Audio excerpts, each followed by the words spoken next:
La défaite française a été causée par la force mécanique, aérienne et terrestre de l'ennemi. L'action foudroyante de cette force mécanique a amené l'effondrement du moral, du commandement et du gouvernement. Devant cet effondrement, deux voies s'ouvrent de l'abandon et du désespoir. Elles menaient à la capitulation. C'est celle qu'a choisie le gouvernement Pétain. L'autre est celle de l'honneur et de l'espérance. C'est celle que nous avons prise, mes compagnons et moi. Nous croyons que l'honneur des Français consiste à continuer la guerre aux côtés de leurs alliés, et nous sommes résolus à le faire. Nous espérons qu'un jour, une force mécanique supérieure nous permettra d'avoir la victoire et de délivrer la patrie.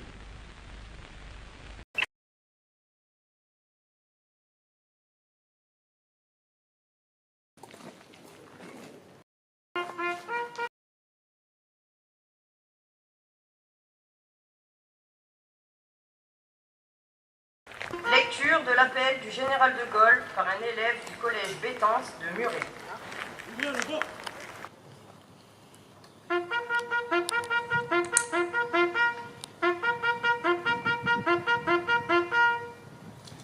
Les chefs qui, depuis de nombreuses années, sont à la tête des armées françaises, ont formé un gouvernement.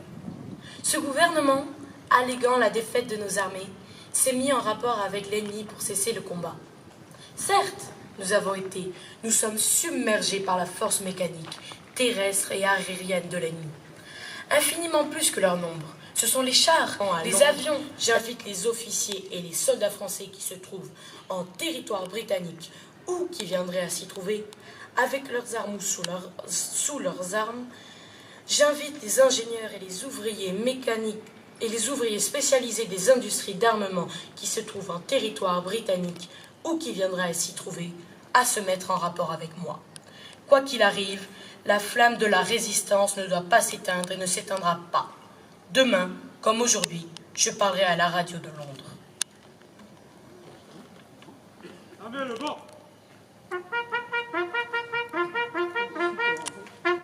Lecture du message officiel par Monsieur le secrétaire général de la préfecture de la Haute-Garonne.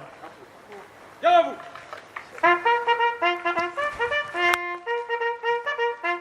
Le 18 juin 1940, à 18h, sur les ondes de la BBC, le cours de la guerre est dévié.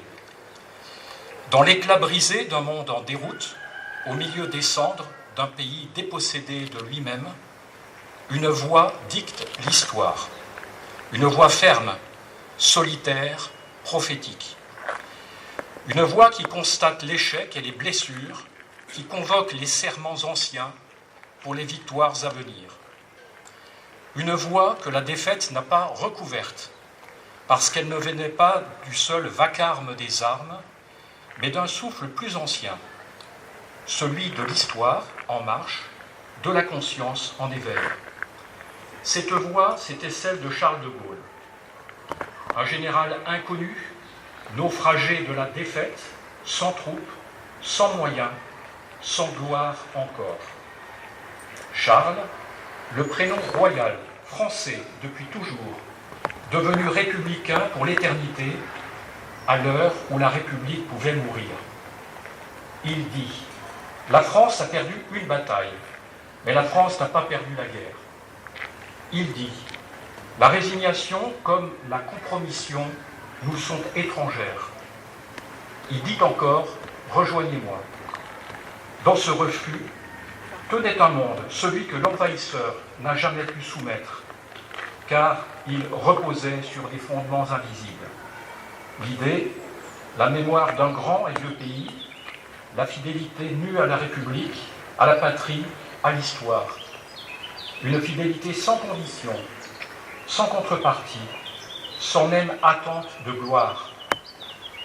Son appel fut un acte de foi sans témoin, une promesse sans preuve, une parole d'avant la victoire. Et cette parole devint combat, un combat de l'esprit et du cœur, le combat de la clarté contre la compromission, du sursaut contre l'effondrement. Cette volonté de poursuivre le combat pouvait surprendre, car en cette heure, la France semblait vidée de ses forces. Elle n'avait plus d'armée pour se battre, plus de gouvernement pour résister, plus d'espérance, croyait-on, pour se relever. Mais il restait cela, une voie, et dans cette voie, un fil tendu entre ce qu'étaient les Français et ce qu'ils refusaient de cesser d'être. Alors, dans les ruines, on planta l'honneur. Dans l'ombre, on sculpta l'avenir. Au grand jour, on relevait la tête. Ils furent quelques-uns d'abord, rares, têtus, lucides. Puis d'autres les ont rejoints, et encore d'autres.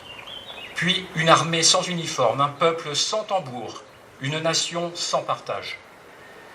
Un peuple d'humbles et de forts, de femmes dans l'ombre, de jeunes aux regards ardents, d'anciens aux pas discrets, qui tous avaient ce point commun, ils n'avaient pas renoncé.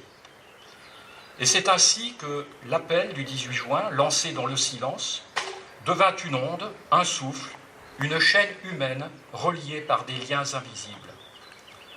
Un appel que peu entendirent ce jour-là, mais que l'histoire, elle, n'a jamais cessé d'écouter. Depuis le 18 juin n'est plus seulement une date, il est devenu un nom qui ne désigne plus qu'une seule chose, l'espérance. Il trace le chemin rude et solitaire de la liberté reconquise. Il ne laisse derrière lui ni oubli ni effacement. Il confie aux vivants une parole qui ne se fige jamais. Car ce ne sont pas des mots vaincus, ni des mots écrits pour les archives. Ce sont des mots à creuser, comme la terre meuble après la pluie, comme les consciences nues qu'un appel vient bouleverser.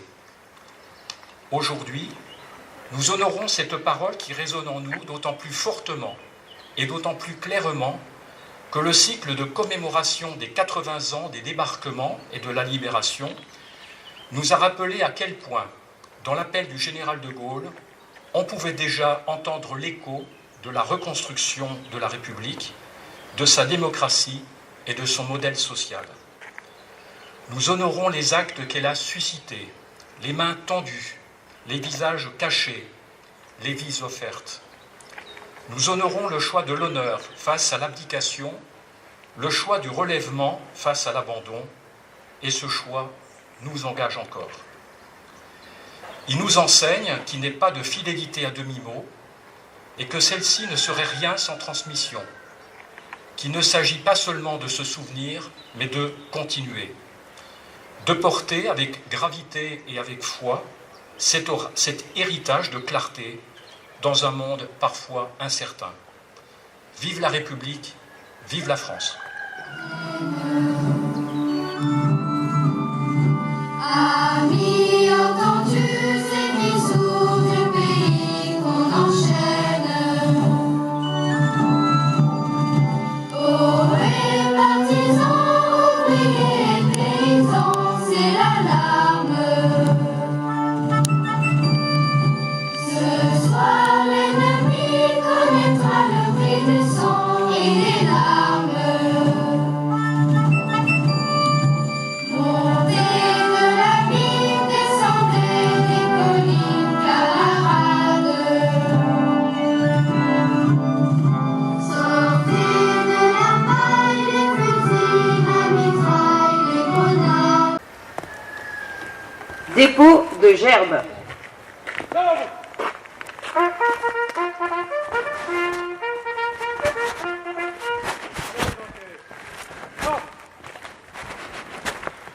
Monsieur le général, délégué militaire départemental de la Haute-Garonne, représenté par le lieutenant-colonel Brigand.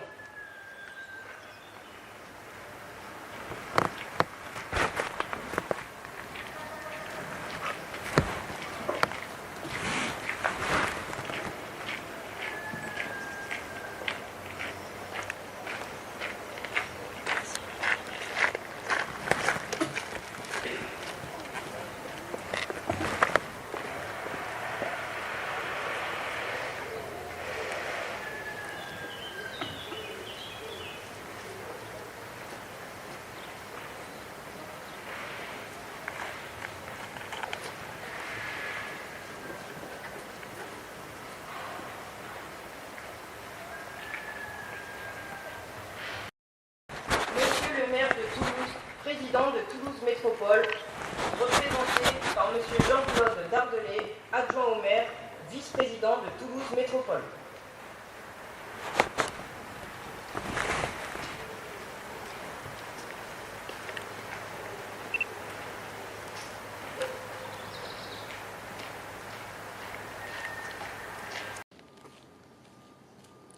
Monsieur le Président du Conseil départemental de la Haute-Garonne, représenté par Vincent Gibert, vice-président.